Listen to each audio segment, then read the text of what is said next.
Ang pamagat ng ating pag-aaralan ngayong umaga, ministerial support. Is it biblical? Ayan. Biblical po ba na tayo po ay mag-support sa ministry? Ano ba ang ministry? Ang ministry ay ito po yung gawain na pinagkatiwala ng Diyos sa mga Kristiyano. Ano po? So meron po tayong mga ginagampanan na isang tungkulin para maisakatuparan po natin yung plano ng Diyos at maisakatuparan ang ministry na ito sa buhay po natin na dapat po nating tapusin. Kaya sabi ni Pablo sa Acts 20:24, binanggit niya yung salitang ministry, "But none of these things move me, neither count I my life dear unto myself, so that I might finish my course with joy and the ministry which I have received of the Lord Jesus Christ, to testify the gospel of the grace of God." Upang ipatutuo ang ministeryo na tinanggap ko sa Panginoong Hesus, upang ipangaral ang ebanghelyo ng biyaya ng Diyos. Ang ministry na tinutukoy po ito ay ang church, mga kapatid. Meron po tayong church. Meron tayong simbahan. Kaya sa loob ng simbahan, marami pong ministry.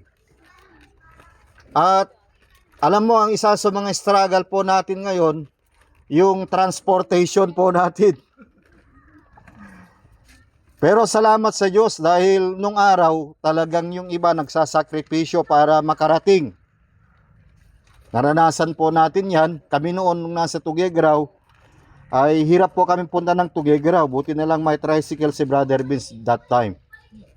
Sabi kay Brother Vince, wag mo ibenta yung tricycle mo. Naibenta na ba, Brad? Nandun pa rin. Larawan po yun ng ministry ng ilang taon.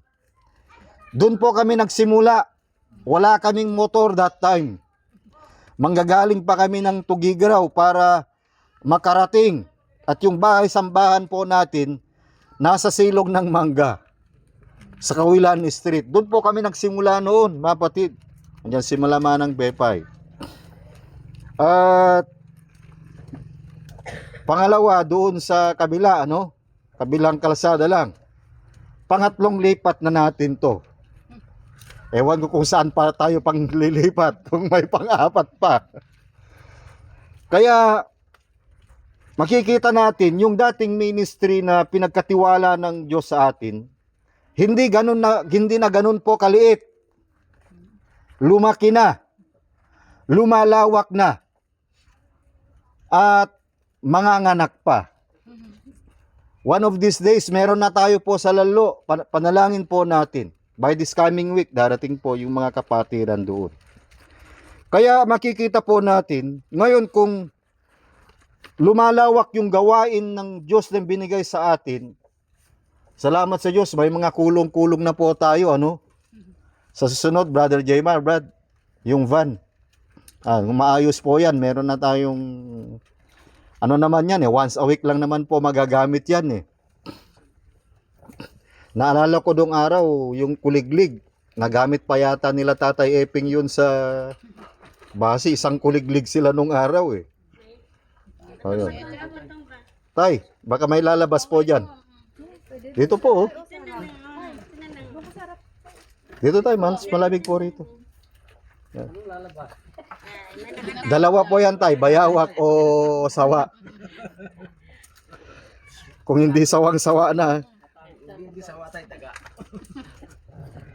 So dito, makikita po natin, yung gawain ng Diyos po ay nag-expand. Ngayon, paano po nating masuportahan yung gawain na pinagkatiwala ng Diyos sa atin? Alam ko po yung gawain ng Diyos, meron pong nananalangin para sa budget ng ating simbahan. Meron tayong hatid sundo. Alam ko po na hindi hanggang dito lang po yung mararating po natin. Mag-upgrade pa po ito mga kapatid. Mag-expand pa ito. Pero nung makita po natin yung kamay ng Diyos, kahit kung paano lumago yung gawain, alam ko may mga tumalikod pero iilan lang. Pero salamat sa Diyos sapagkat nadadagdagan, sapagkat may mga sumusuporta pa rin sa gawain ng Panginoon. Ngayon po, sabi natin kanina, paano ba natin masuportahan yung gawain ng Diyos na pinagkatiwala sa atin? Ang tinutukoy po natin dito ay gawain ng Diyos. Gawain po ng church. Hindi po gawain ni Pastor Rene o sinumang pastor. So makikita po natin yung church, yung ministry, masusuportahan po natin ito sa pamamagitan ng ating pagbibigay, sa ating mga giving. Kaya yung giving po natin, makikita po natin ano ba ang dahilan kung bakit tayo nagbibigay? So una, we will see this morning the pattern of giving. Meron po tayong pattern, mga kapatid, sa ating pagbibigay. So we give because God gave first. Amen? Ang author ng pagbibigay ay walang iba kundi ang ating Panginoong Jesucristo. Tingnan po natin yung John chapter 3 verse 16. For God so loved the world that He gave His only begotten Son. Ang Panginoong Jesucristo mismo yung ating pattern, that whosoever believeth in Him should not perish but have everlasting life. Ang Ama, binigay niya ang ating Panginoong Kristo upang sa ganun ay hindi tayo mapahamak at upang tayo at ang bawat isa ay magtamo ng buhay na walang hanggan. Yung ibinigay ng Panginoon pala sa atin na pattern po natin ay mas higit pa sa pera. Ang buhay ay katumbas. Amen? Kaya yung buhay po natin may value sapagkat tayo po ay may buhay na walang hanggan. Yung buhay mo, yung buhay ko, yung buhay natin, mayroon pong value po yan. Bakit? Sapagkat may nagbigay ng buhay na walang hanggan. Hindi ka nananatili dito sa lupa. Pagdating ng araw, sa langit ka. Yes. Ayaw mo ba yun? Di ba yun ang isang tagumpay po natin? Pero isipin natin, pagkatapos ng buhay na ito, meron ba tayong nagawa sa Diyos sa ministry na pinapagawa sa atin? Isipin nyo nga. O nagsisimula pa lang tayo. Maaring nagsisimula pa lang tayo. Lagi naman tayong nagsisimula eh. Puro reset. Kaya makikita po natin, yung ang pating Diyos ay hindi po nagkait. Yung kanyang buhay binigay niya para sa atin. Hindi lamang binigyan tayo ng buhay na walang hanggan, kundi binigyan po tayo ng responsibilidad na meron po tayong dapat tapusin.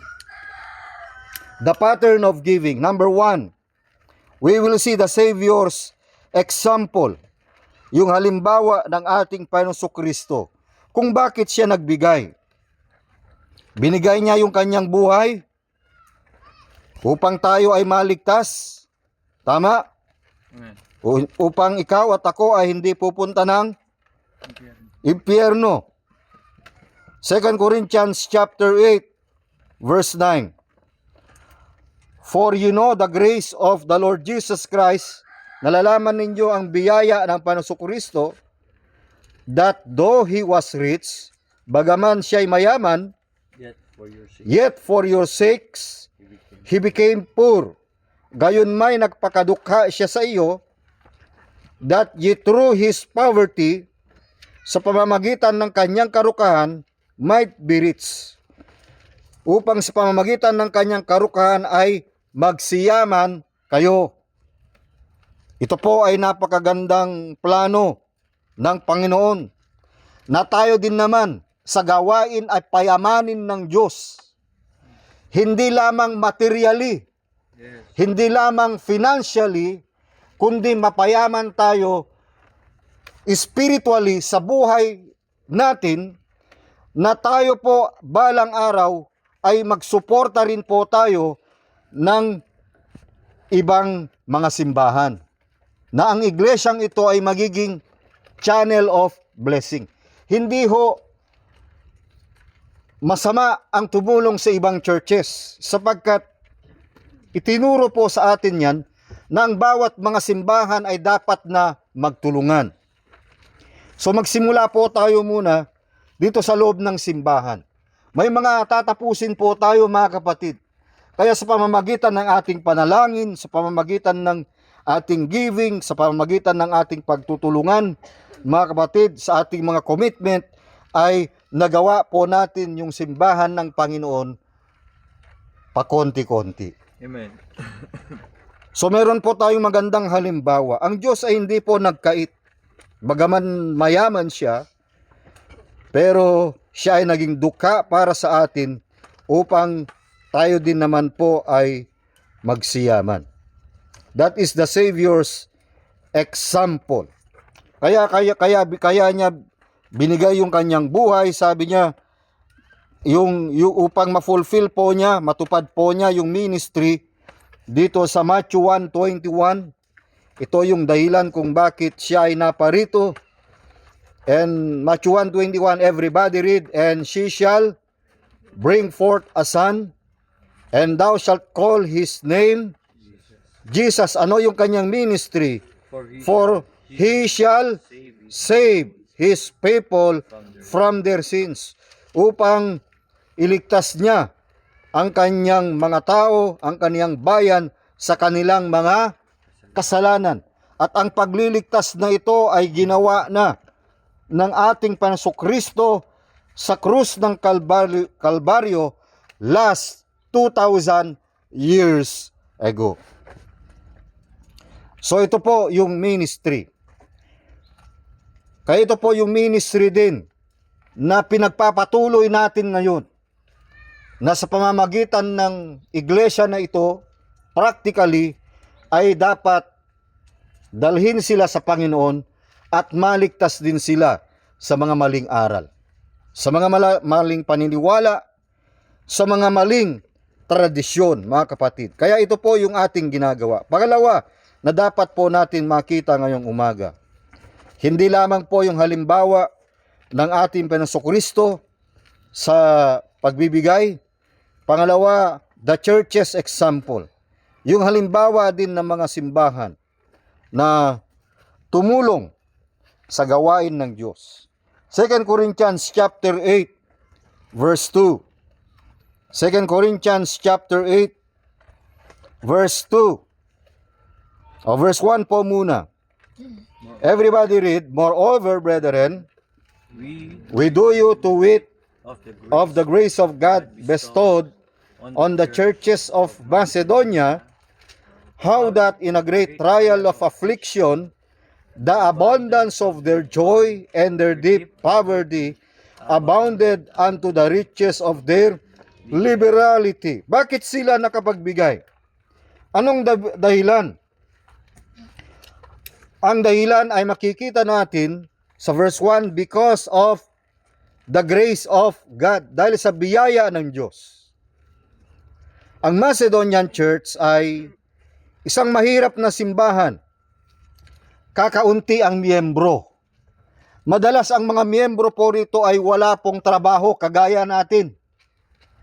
Umaasa lang sa maliit na kita, umaasa lang sa panalangin, umaasa lang sa tulong ng ibang mga simbahan, pero makikita natin sa kabila ng kahirapan na kanilang dinadanas sa kanilang mga buhay, pero hindi naging balakid, hindi naging hadlang yung kanilang kahirapan para hindi po sila makapagbigay sa mga simbahan. Yung kanilang kalagayan, how that in a great trial of affliction, they are afflicted, maraming kapighatian, pero sa kabila ng kanilang matinding kapighatian, the abundance of their joy, makikita mo yung kasaganaan ng kanilang kagalakan. Alam mo yung mahirap ka, tapos hindi mo iniinda yung hirap. Di ba kahit mahirap ka, kapag meron kang dumating na bisita, mapapakain mo pa kahit walang-wala ka. Nakita mo yung picture na ganun? Pero hindi mo sinasabi yung hirap nararamdaman mo. Bakit? Kasi ang nananalaytay, hindi yung hirap, kundi yung kagalakan mo na mapakain mo yung dumating na. Di ba may ganung pusong Pilipino? Kumisan pinapangutang pa yan tamang-tama, nakautang ako ng microfinance. Talagang itong asa maasahan talaga ito. Timing yung bisita. Pero wag niyong sagad-sagarin. Pagka wala kayong pambayad, baka mamaya lahat ng member dito nasa na kulungan. Dito na tayo mag-service.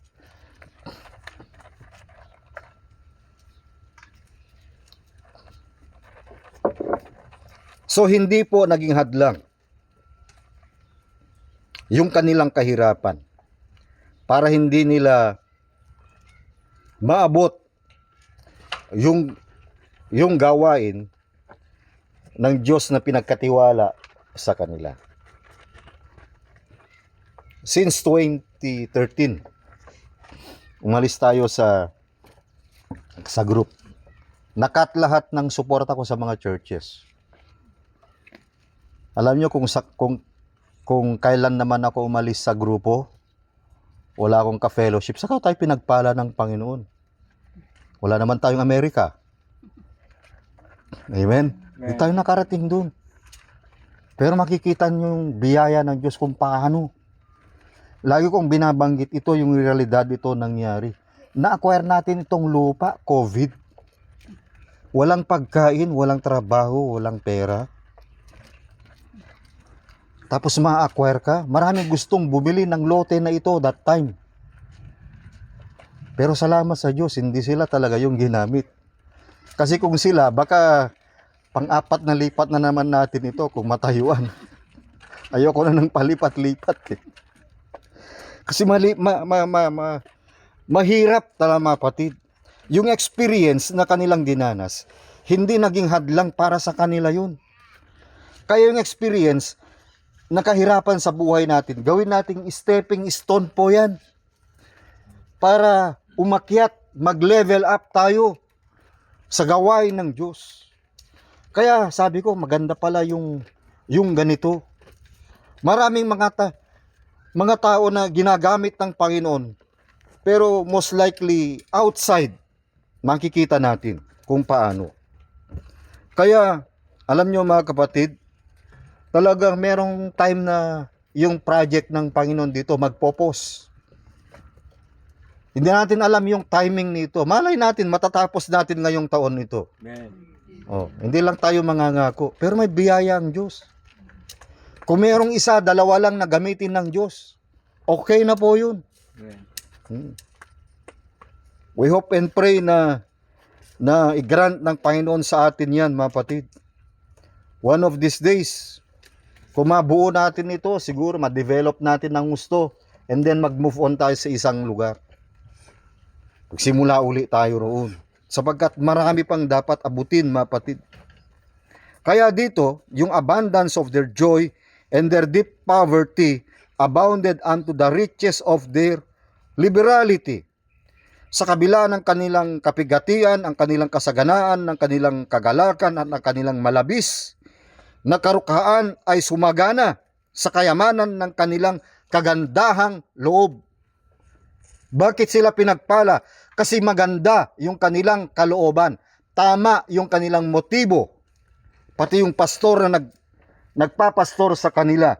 At this point of time, mga kapatid, hindi umalis yung pastor na nagpapastor dito. Bakit? Hindi kasi bayaran yung pastor. Hindi humihingi ng suporta. Kasi Pablo, nakita niya, yung mga churches dito, masaya sila sa bagay na anumang meron sa kanila. Hindi nila give up yung gawain. Hindi nila give up yung tao. Hindi nila give up yung lugar, kundi nagpatuloy sila sa kabila ng kanilang kahirapan.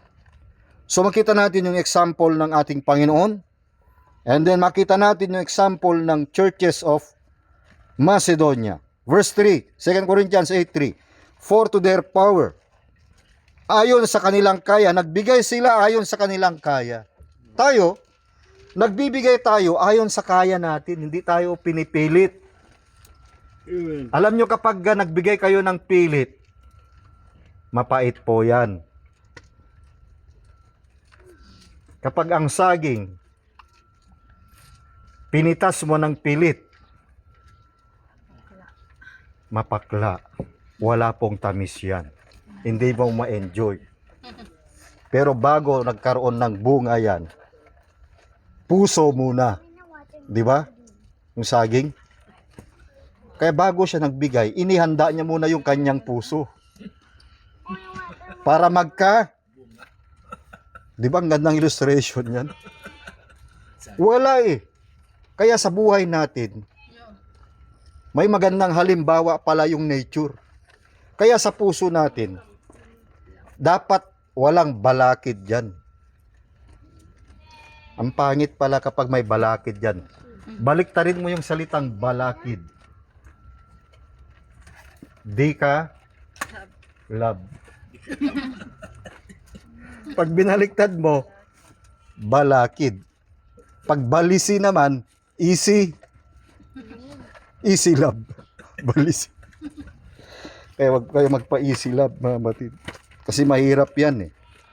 Kaya ito po yung kanilang halimbawa. Hindi sila naging sapilitan. Kung ano lamang yung meron, mga kapatid. Hindi sila, anong tawag dito?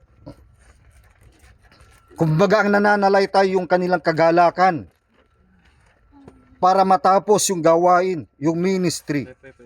Hindi nila tinitignan kung magkano yung binigay ng kanilang katabi. Kasi tayo, iba-iba tayo ng trabaho. Yung iba dito, walang trabaho. Tama? Oo. Totoo yan. Kaya, iba-iba din yung level ng blessings na binibigay ng Diyos sa atin. Kaya nga sabi po natin, itong maganda sa verse 4. Sa verse 5, 2 Corinthians 8:5, and this they did. Ito yung kanilang ginawa. Not as we hope, hindi namin inaasahan, but first gave their own selves to the Lord, and unto us by the will of God. Kaya sabi ng iba, Pastor, kami, tumulong kami sa simbahan, hindi na kami magpa-labor, mag-lay na lang kami ng hollow blocks. Bakit hindi po ba tulong yun? Kahit isang oras lang. Oh. Tulong din po yun, mga batid. Alam nyo kung every Saturday, 2 oras, 3 oras, 5 o'clock, tapos yan.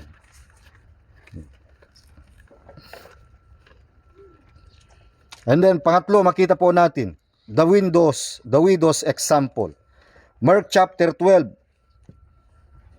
Meron po tayong pattern sa pagbibigay. Ang halimbawa ng ating Panginoong Kristo, ang halimbawa ng churches of Macedonia, and then ang halimbawa ng isang widow woman. Mark chapter 12, verse 43 and 44. Everybody read. And he called unto him his disciples, and said unto him, them verily I say unto you, that this poor widow hath cast more in than all they which have cast into their treasury, For all they did cast in of their abundance, but she of her want did cast in all that she had, even all her living. Yung background nito, makikita natin sa verse 41. Everybody read Mark chapter 12 verse 41. And Jesus set over against the treasury. Alam yung treasury? Yung pinaglalagyan nila, yung parang banga. Yun yung parang pinaka-treasury nila that time. At lumapit ang Panginoon doon sa di kalayuan. At siya ay nag-observe and beheld how the people cast money into the treasury. Pinagmasdan niya kung paano inihuhulog ng karamihan ang salapi sa kabangyaman, and many that were rich cast in much. At marami ang mga mayayaman doon na naguhulog ng marami. Hindi masama na magbigay ng marami. Yung isa, yung iba nagbigay ng marami, yung isa nagbigay ng maliit. 42. And there came a certain poor widow. Kita nyo? And she threw in 2 mites, which make a farthing, 2 lepta. Hindi ko alam kung yung 2 lepta dyan ay parang walang value. Parang sentimos lang. Alam niyo yung binting noon, nakakabili ng 10 candy, na hubad na candy. Naalala nyo pa yun? Yung binting, makabili ka ng candy na 10, iba-ibang kulay na mayroong asukal na puti. Tapos yun, ibabalot mo dito sa ano mo, ilalastiko ba yun, punta ka ng school. Pag nalusaw, kuha ka ulit. May mga lemon, mga kung ano-ano, parang nakakamiss yun. Nakalagay sa garapon yun eh. Walang balot. Walang balot yun. Ganun lang po yung value nito. 2 mites. Kumbaga, binting. Bising 5. Mapalad nung araw eh. Nakaranas ng ganun. Marami yon. Pag may bising ka nung araw, ngayon, bigyan mo yung bata ng bising. Ibarag na kang mukat mo yan. O na, value na, mas kay 10 pesos. Eh, wala eh, mariri eh. Oh, 20. Mas kay 20, awan. Mari na kayat. Mari pa ba pang hotdog yaw o burger. Junction burger. Hindi kaya. Pero ganun po yung kaliit. She threw in 2 mites which make a farthing. Sabi ng Panginoon, I called unto him his disciples and said unto him, Verily I say unto you that this poor widow hath cast more in than all they which have cast into the treasury. Ngayon, tinimbang ng Panginoon. Kung ano ang mas matimbang? Mayaman yan, kaya nagbibigay eh. Kaya yung value, parang sa ibang mayaman kasi, yung binigyan nila na marami, parang walang value sa kanila yun. Dahil marami nga eh. Pero ang binigyan ng Panginoon dito yung value, yung kakaunti. Bakit? Yung pagbibigay niya kasi, nakakonekta sa puso niya. Alam niya, pag ginamit yung pera, ilalagay yun sa building. Amen. Meron yung iba, nagbibigay lang. Basta magbigay lang para mapakitang tao lang. Tapos pag naaway yung pastor, ay pastor, hindi mo ba alam na kung nagtapos dyan? Patay na tayo. Sige po, magbakin na namin next week. Nawa, hindi na maulit. Oh. Alam nyo, kapag ganun ang puso natin, huwag na tayong magbigay. Nama. Tapos papabagbak mo lang din. Para nagbigay ka na isang bagay na wala ng halaga. Akala ko gold, yun pala ay peke. Kumakapit sa magnet. Oo. Alam nyo, kapag binigay nyo sa Panginoon talaga yan. Huwag nyo akong sisihin. Oh. Magtataka ka, ganitong klase ng tao noon, 10, 20, 15, pero bumibili ng lote, nagtatayo ng building, walang Amerika. Bakit? Grace ng Diyos yun eh. Kamay ng Panginoon eh. Kaya itong widow woman, nakita ng Panginoon, for all they did cast in of their abundance, yung iba, nagbibigay sila dahil sa kanilang abundance, hindi naman masama eh. Pero nagbigay nga sila sa Panginoon, pero yung puso nila wala sa Panginoon. But she, her one, did cast in all that she had, even in all her living. Sa kamakatuwid, bagay ang buong kanyang ikabubuhay. Yun yung kanyang ibinigay. Wala na.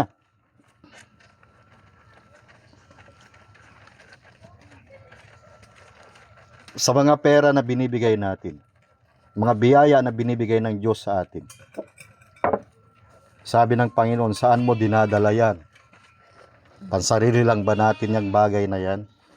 Pinagkatiwala sa atin ng Diyos yan.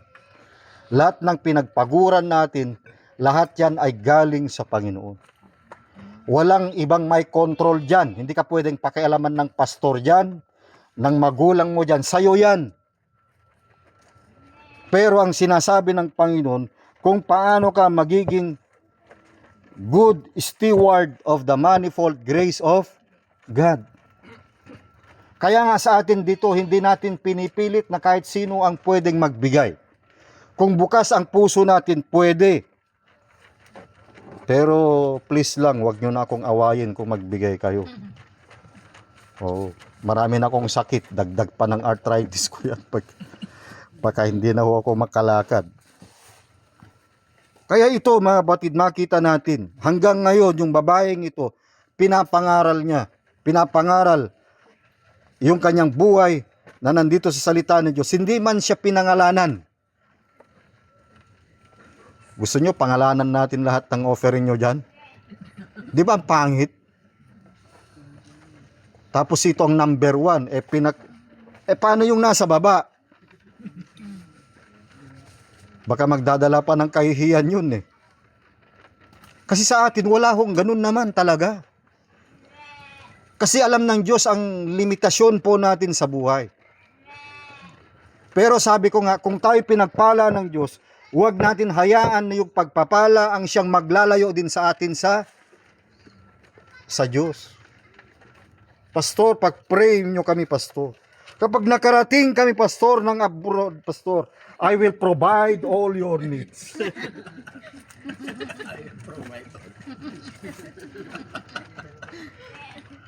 Salamat sa Diyos, wala pong nakarating kahit isa sa mga nangako.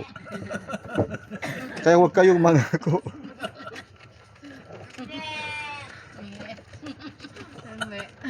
Pati ne daw, ne.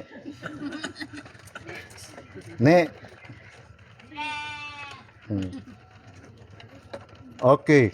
The pattern of giving. Number 2, the purpose of giving. May layunin ng pagbibigay. Bakit mo ilalagay sa offering yan? Ba't ka naglalagay sa offering? Basta ba naglagay ka dyan? Baka mamaya pambayad mo baka pambayad mo kay Billy Boy yan. Sabi Mr. Jonalo. Akalain mo yung isang ilaw lang may nagpost 25K? Isang botelya lang, isang bombilya lang 25K yung bill. Talo pa yung naka-aircon. Ano kaya yun? Naka-aircon continuous? Talo niya pa yung naka-wifi. Nababayaran ng 1.5 a year. Isang gamitan lang 25K, isang kubo, 25K. Talagang marami ng corruption ang nangyayari at nagaganap dito sa lugar po natin. Grabe ano? Mag-solar na lang. Walang sakit sa ulo. Isang gasto lang. Oh. Para kahit ano nang lutuin mo sa solar na yan, at least hindi nalolobat yung araw. Kaya kagabi, brown out. Umasa ka ng ilang oras. Oh. Alam ko maraming puyat sa inyo dahil sa kaba-brown out. Oh, wala nang nag-video okay sa natapyan. Na-atake yung kanilang 9 to 12 yata yung Sabutay, sabi ko alas 12 na. Bakit parang wala pa kako? Lakad ako ng lakad. So yung purpose ng ating pagbibigay, the purpose of giving, our giving fuels the ministry and spreads the gospel. Yun po yung layunin. Parang ganito eh. Sakyan ni Brother Vince. Pag walang fuel yan, hindi yan aandar. Tama. Alangan naman, nagkaroon siya ng ganyang sasakyan tapos itutulak niya lang. Wag na. Oh, ang ganda nga ng sasakyan mo, wala ka namang gasolina. Pag bisikleta na lang ako. Itutulak mo lang din. Alam nyo, yung pera, yung giving natin, pinakadugo na ng ministry natin yan. Tama. Subukan mo mag-donate ng 5 litro. Ewan ko na lang kung mamuti ka na dyan. Ilang litro ng dugo ba meron ang tao pag dinrin? Pag nag-donate ba ng dugo, ilang 500 ml? 500 cc sa isang bag. Pero hindi naman kayo nagsisisi. Hindi naman. 250. Kumbaga sabi nila change oil ng katawan yan. Oo. Ewan ko lang kasi hindi ako nakakapag-donate kasi bawal ang may bakal, bawal ang may tattoo. Oo. Nagpa-donate. Ayaw nila. Bawal ang may allergy. Lahat yan, mga may skin, may mga concern sa mga skin. Ako talagang meron ako eh. Kaya yung dugo ko reject para sa akin lang.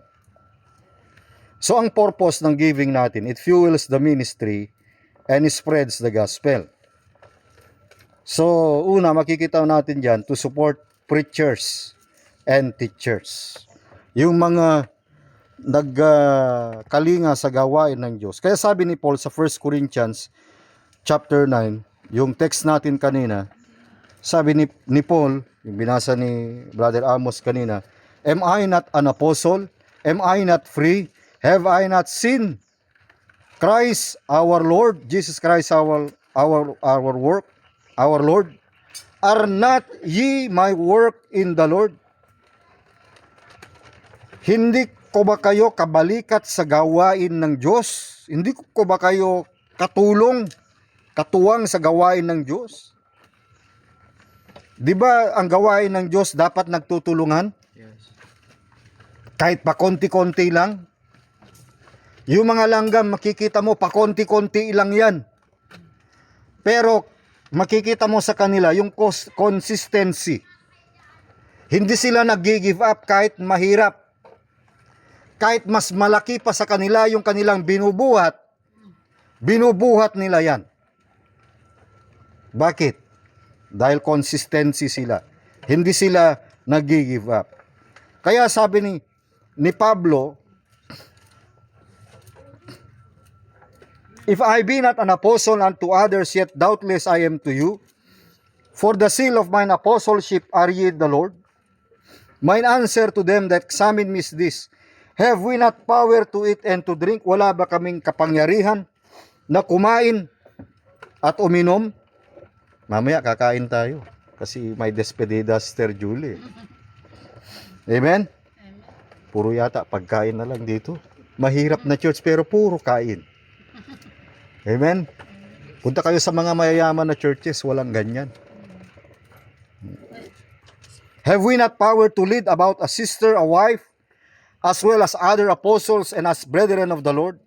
Or I only and Barnabas have not we power to forbear working? Verse 14, shortcut po natin. Sabi po ng Bible, even so hath the Lord ordained that they which preach the gospel should live of the gospel. Gayon din naman, ipinag-utos ng Panginoon na ang mga nagsisipangaral ng Ebanghelyo ay dapat mga buhay sa pamamagitan ng Ebanghelyo. Pero, tuloy po natin. Verse 15, but I have used none of these things. Sabi ni Pablo, pinagutos ng Panginoon na yung mga dapat nangangaral ng Ebanghelyo ay dapat din mabuhay sa Ebanghelyo. Pero sabi ni Pablo, hindi ko ginamit yung aking karapatan sa bagay na ito. Bakit? I have used none of these things. Neither have I written these things. Hindi ko sinulat ito para that it should be done to me, para sa akin, for it were better for me to die. Mas nananaisip ko na lang ng mamatay, sabi niya. That any man should make my glorying void. Hindi niya ginamit ang bulsa ng miyembro para itaas yung kanyang financial matter para lamang ay for his own personal gain or for his own personal interest. Sa amin na mga pastor, pwede naman namin gamitin yun. Pero sa atin, hindi natin pwedeng gawin. Kaya lahat ng mga commitments natin dyan, nilalagay natin dyan.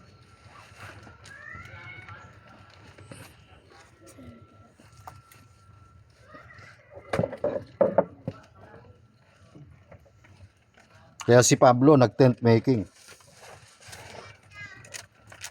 Kasi sa experience natin sa gawain ng Diyos, anong tayo sinusuportahan pa, hawak nila bituka natin. Hindi ka pwedeng makatanggi. Punta ka dito, punta ka doon, punta ka dyan. Oh. Tayo naman, opo lang tayo ng opo. Hanggang sa nagsawa tayo, cut. Back to zero. Pag mga lang mangyari dito, alis tayo. Pero biyaya ng Diyos, hindi pa tayo umaalis. Bakit? Gumagawa kasi ang kamay ng Diyos. Pero sabi ko nga, hindi tayo, ang purpose ng giving natin is to support yung projects, preachers, everything na para sa gawain ng Diyos na dapat po nating i-develop. Mga kapatid, doon po napupunta yung ating giving. Number 2, not only to support yung purpose, to supply the needs of the church. Marami pa tayong dapat i-supply sa need ng simbahan po natin. Amen. Amen? Huwag kayong magsawa. Pray lang tayo ng pray. Matatapos din po yan.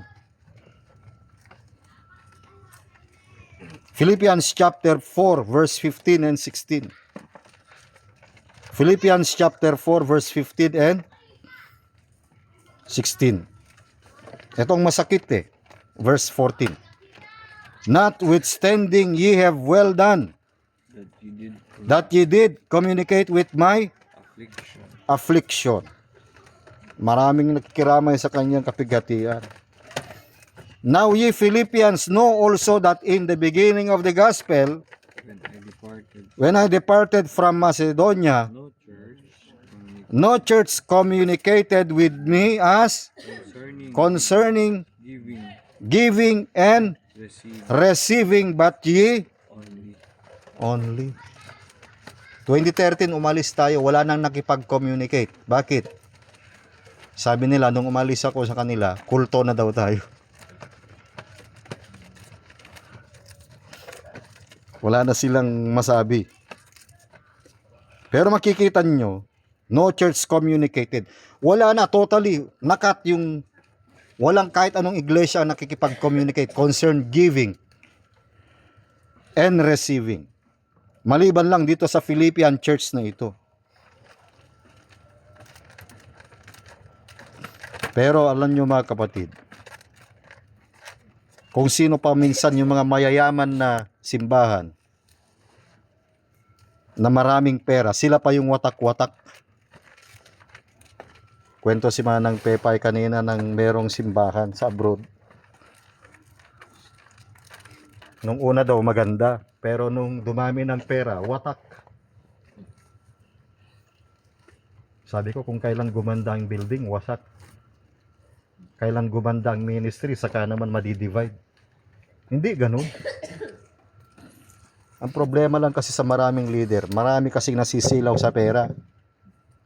Imbes na gawain, sasabihin nila, punta ng abroad. Mga kapatid, punta na ako ng abroad. Mag-deputize ako para sa building, para sa lote. Nung pumunta doon, umuwi after 6 months, iba ang binili. Anong binili? Hindi lote. Hindi nagtayo ng simbahan. Anong binili? sasakyan. Personal. Maraming ganyan. Kasi ginagawa pa. Bili ng lote. 200 pesos square meter. Ibenta sa Amerikano, 2,000 pesos per square meter. Ang galing, di ba? Ginawang bread and butter yung gawain ng Diyos. Ako may business ako pa konti-konti. Pero hindi ako nag-ano diyan, nag-stick, hindi ako partial lang. Oh. Salamat sa mga bumibili, ano? Oh. Mainit na ba? O may, tignan nyo, baka may nakapulupot na sa paa nyo, mabatid ha. Supply the needs of the church. Kaya mas maganda na nga po na minsan talagang iniisip ko na mas maganda yung wala na eh. Bakit? Kasi magiging utang na loob ko kasi sa kanila yan. Baka sabihin ng church na nagsuporta, alam mo pastor, alis ka lang pala sa amin eh. Kung hindi dahil sa amin, hindi nyo na tayo yung building nyo eh. Di ba utang na loob pa natin yan sa ibang mga churches? Kaya tayo, gumagawa tayo, yung sarili na natin. Oh. Kasi itong ginagawa natin, hindi naman para sa akin ito eh. Para sa inyo to. Nakalagay po ito sa pangalan ng simbahan po natin mga kapatid. Hindi ito nakalagay sa pangalan ko. Malay natin, one of these days, yung mga anak nyo ang tatayo dito. Kaya nga, pinapatayo na nga natin sila dito, paunti-unti. Oh. Kung sino mang generation ang pwedeng magpatuloy dito balang araw, hindi natin alam. Kasi hindi naman 1,000 years ang buhay po natin. Malay natin yung iba hanggang 50 lang talaga. Oh. Kailangan natin ng mga leaders na pwedeng papalit na matino para sa gawain ng Diyos. Pero kung nakakuha kayo ng bayarang pastor, pauwiin nyo na agad. Baka pera lang ang hanap. So to support, to supply, number 3, ang reason natin kung bakit tayo nagbibigay, to spread the gospel to the world. To spread the gospel. Para may pangaral ang ebanghelyo ng Panginoon. Yan. 3 weeks na yata tayo hindi nakapunta ng lalo. Maraming mga balakid, maraming mga struggle. Romans chapter 10, verse 14 and 15. Anong sabi po ng Biblia? How then shall they call on Him? Practical po ito. In whom they have not believed. And how shall they believe in Him of whom they have not heard? And how shall they hear without a preacher? Verse 15. And how shall they preach except they be sent? As it is written, how beautiful are the feet of them that preach the gospel of peace and bring glad tidings of good things. Verse 16. But they have not all obeyed the gospel, for who Isaiah saith, Lord, who hath believed our report. Alam natin, hindi lahat ng mga tao maniniwala sa atin. Pero tandaan natin, may mga hinirang ng Diyos dyan na talagang sasampalataya at talagang lalapit sa Panginoon. We have the pattern of giving. We have the purpose of giving to support the ministry, to supply the need of the church, to spread the gospel to the world. Ang Santa Maria mag-o-open. Malapit lang sa atin yan. Sabi ng Bible ay talagang kailangan po natin ng maraming manggagawa.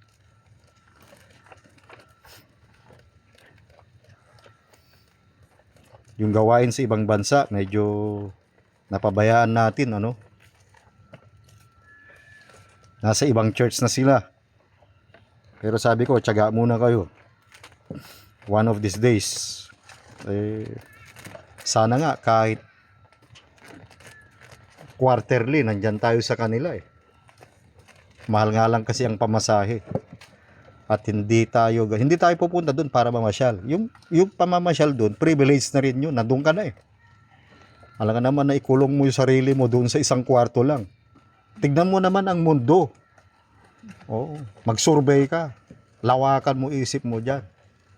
Tignan mo yung tao, masaya pero walang Diyos sa buhay nila. Samantala tayo nag-e-enjoy, alam na natin yung gospel eh. Amen. Alam na natin yung salita ng Diyos. Alam natin na tayo pupunta ng langit balang araw. Ang problema lang kasi sa atin yung manpower, talagang napakahirap.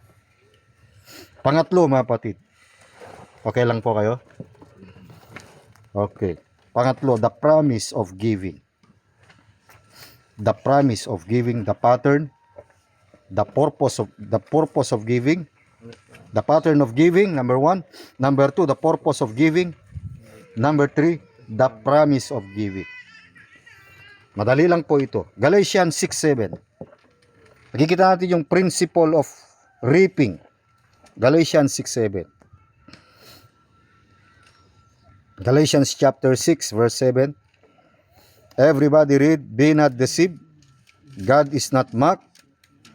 For whatsoever a man soweth, that shall he also reap. Kung ano ang itanim ng tao, yun din ang kanyang aanihin. Alam mo, kapag ikaw nagtanim, kung minsan yung mag-aani, hindi ikaw, yung kapitbahay mo ang nauuna. Realidad yan eh. Ang hirap yan eh. Kung bira, nagtanim ako, tapos iba na kinamang. Manong Dick, pahingi nga ng talong. Pero nakapitas na ng 4. Itlog na lang kulang. Bira, karain mo yung first fruit sa kapitbahay mapupunta. Yung yung nag-antay ka ng ilang buwan, nagbungkal ka, nagdilig ka, masaya ka nung nabulaklak. Tapos sa kalaunan, in the end, yung kapitbahay mo ang nag-harvest. Ang sakit nun. Ang saklap nun. Pero sa spiritual, mga kapatid, hindi iba ang mag-harvest, ikaw. Gain mo yan eh. Oo, mga kapatid. Kung anong ginawa mo sa Panginoon, one of these days, ikaw din ang aani niyan. Hindi yung katabi mo. Hindi yung kasama mo sa bahay, ikaw mismo. Bakit? Ikaw ang nagtanim ng binhi. So whatsoever a man soweth, he shall also reap. Verse 9.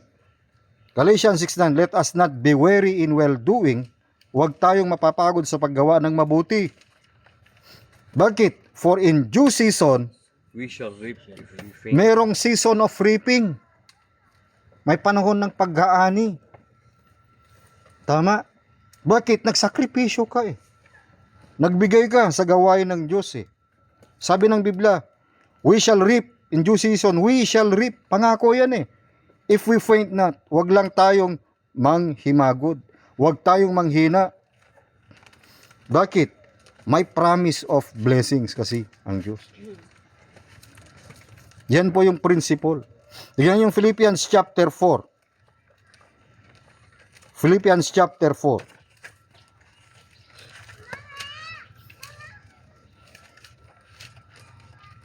Philippians chapter 4. Verse 16.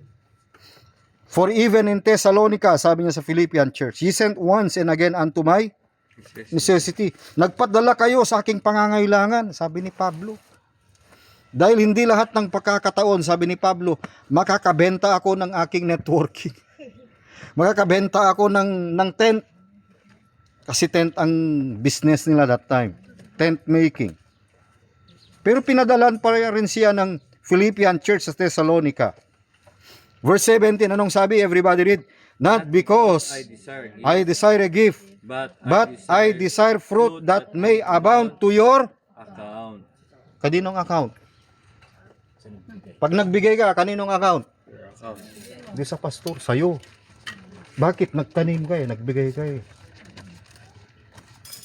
Pag nagbigay ka, malulugi ka ba? Tatay Epeng, kung nagbigay kayo, malulugi ba kayo? Pag mag-business? Depende sa management. Kung pati kapital, ginalaw mo. Wala nang capital yan. Oo. Pero kadalasan, dahil sa business, because of mismanagement lang naman ang problema ng business eh. Pero makikita nyo, sabi ni Pablo, not because I desire a gift, that I desire fruit, that may abound to your. Yung magbigay ka sa ibang tao, pero yung ibinigay mo, mapupunta sa account mo, kalain mo yun? Bakit? Naging channel of blessing ka. Ano ba yung sinasabi ng Biblia? Ito yung sinasabi ni Paul na, it is more blessed to give than to Receive. Pero gusto lang natin, receive lang. Puro receive ng blessing. Magbigay ka naman. Dapat, hindi lang blessing. Kilalanin mo yung nagbigay ng blessing. But seek ye first the kingdom of God and His righteousness, and all these things shall be added unto you.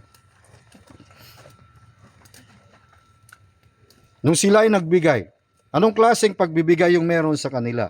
Dinefine verse 18. But I have all. So makita natin yung principle of reaping sa giving po natin, number 2, yung provision of God sa verse 18. Provision, anong provision ng Panginoon? But I have all, sabi ni Pablo, and abound. I am full, busog na ako. Hindi dahil sa material things, busog siya. Hindi dahil sa mga financial na bagay, busog siya. Nabusog siya dahil nakita niya tapat yung mga tao na naglilingkod sa Diyos. Di ba ang gandang tignan?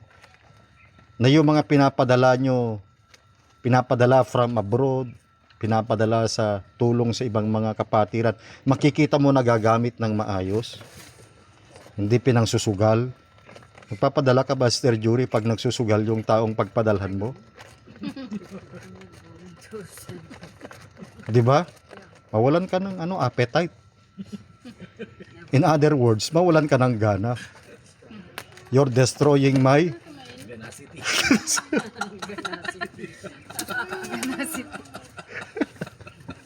kuwang-kuwa mo, brad. Hindi, totoo. Bakit? Sayang yung pagod mo, puyat mo, makikita mo, nasa 41, 42, 43, 45. 45, nakapatay pa. Kasi natalo sa sugal na daya, kaya 45.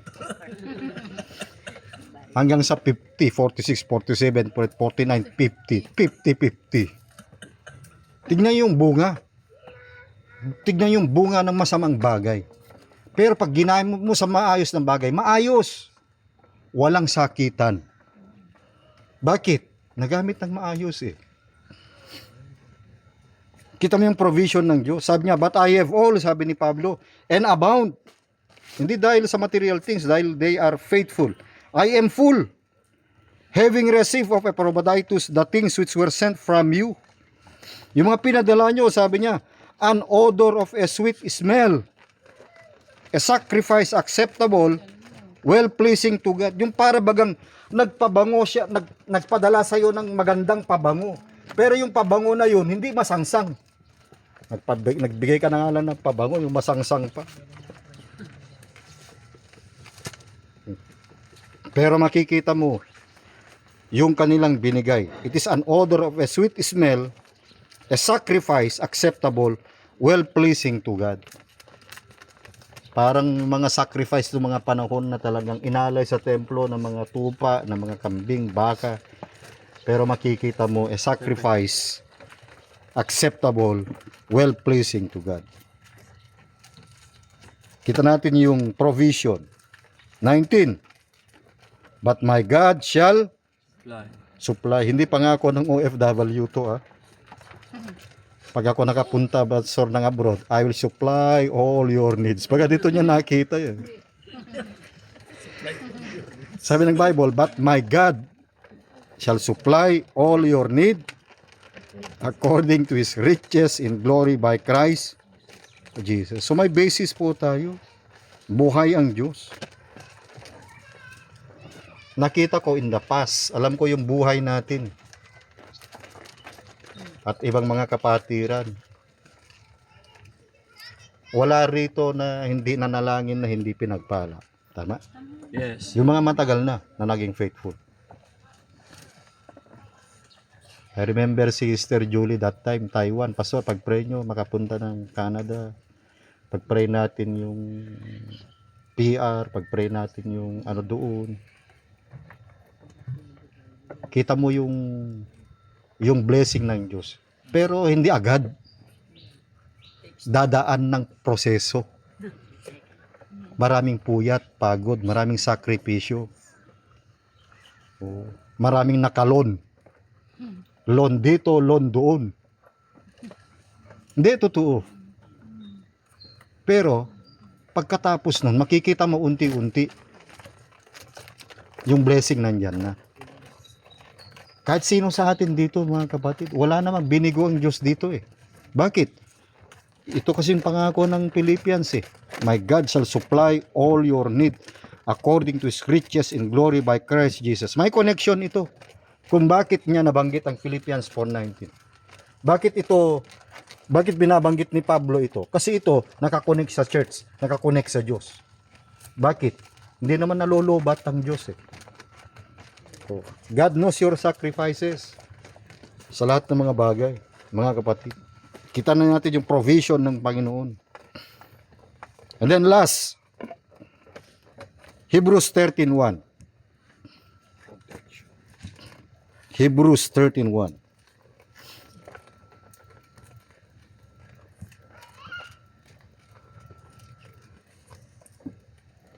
Let brotherly love continue. This is the pleasure of God. Hindi niya sinabing mag-quit ka. Hindi niya sinabing mag-stop ka. Anong sabi? Continue.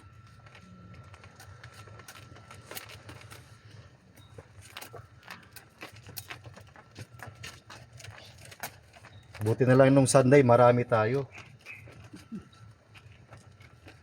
Kasi itong salitang continue, ang continue. Hindi yan ibig sabihin. Kahit konti lang tayo, pero nagpapatuloy. Alam niyo ang gawain ng Diyos, hindi paramihan yan. Ang gawain ng Diyos, patapatan yan mga kapatid. Amen. Hanggang sa dumating ang Panginoon, makikita natin yung blessing sa mga pinagpaguran natin. Kaya sabi niya sa 1 Corinthians 15:58, last verse, 1 Corinthians 15:58. Tama ba yun? Therefore, my beloved brethren, be steadfast, unmovable, always. Kaya nga continue always, palagian, abounding in the work of the Lord, for as much as you know that your labor is not in vain in the Lord. Yung ating pagpapagal, yung ating pagsusuporta, yung ating panalangin, yung ating mga commitment, yung ating pag-a-attend, at lahat ng mga bagay na ginagawa natin para sa Diyos at hindi para sa tao, your labor is not in vain. Palang araw, i-reward tayo ng Panginoon. Yes. Magandang umaga po at nawa, pinagpala tayo ng Panginoon. Tayo po ay umawit.